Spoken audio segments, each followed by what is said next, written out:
৩০শে এপ্রিলের সবচেয়ে বড় ব্রেকিং নিউজ। হরমুজ প্রণালী খুলে দিতে আমেরিকা এবার মিত্র দেশগুলোকে নিয়ে গড়ছে এক নতুন কোয়ালিশন, যার নাম দেওয়া হয়েছে ম্যারিটাইম ফ্রিডম কনস্ট্রাক্ট। রয়টার্সের ফাঁস হওয়া এক গোপন নথিতে দেখা গেছে ট্রাম্প প্রশাসন এই জোটের মাধ্যমে হরমুজ প্রণালীতে বাণিজ্যিক জাহাজ চলাচলের নিরাপত্তা নিশ্চিত করতে চায়। এই খবরের পরপরই বিশ্ববাজারে তেলের দামে আগুন লেগেছে। ব্রেন্ট ক্রুড অয়েলের দাম আজ ব্যারেল প্রতি $126 ছাড়িয়ে গেছে। এটি 4 বছরের মধ্যে তেলের সর্বোচ্চ মূল্য।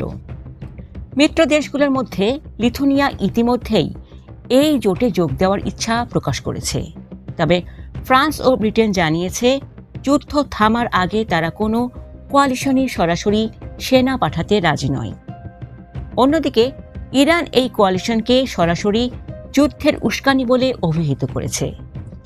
আইআরজিসি কমান্ডার মজিদ মুসাবি হুঁশিয়ারি দিয়েছেন, হরমুজ প্রণালীতে কোনো পদক্ষেপ নিলে তার ফল হবে ভয়াবহ। ইরান বলছে আগে তাদের তেলের উপর থেকে নিষেধাজ্ঞা তোলো, তারপর হরমুজ নিয়ে কথা হবে।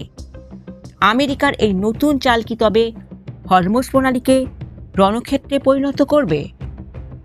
তেলের বাজারের এই অস্থিরতা আর আমেরিকার নতুন কোয়ালিশনের নেপথ্যের আসল তথ্য জানতে নিচের লিঙ্কে ক্লিক করে আমাদের পূর্ণাঙ্গ ভিডিওটি দেখুন।